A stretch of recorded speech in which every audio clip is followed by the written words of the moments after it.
Question 6.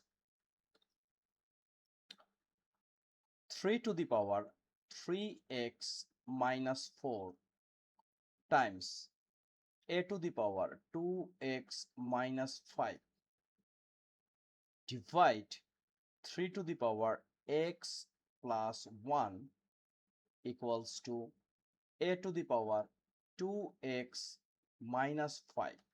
But here is a condition: a should be greater than 0. So this case, what can we do?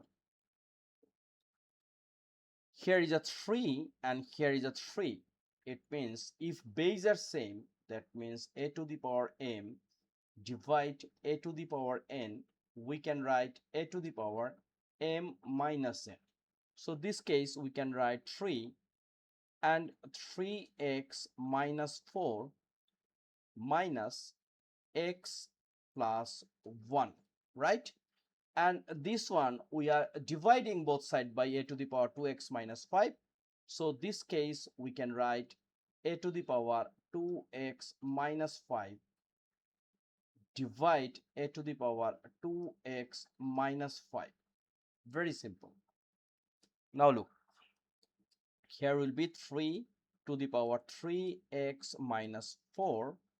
So here is a minus x minus plus, it will be minus 1.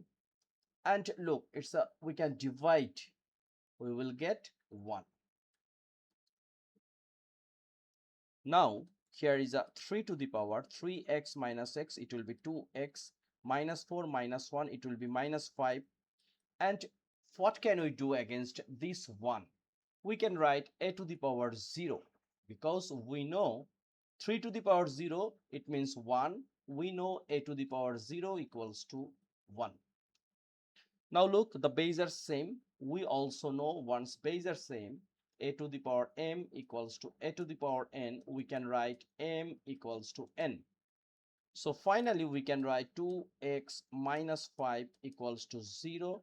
We are adding both sides by 5, so 2x equals to 5. Now we are dividing both sides by 2, so x equals to 5 divide 2. And this is our answer. Very simple. So this video we are trying to solve 4, 5, 6. Next video will come very soon.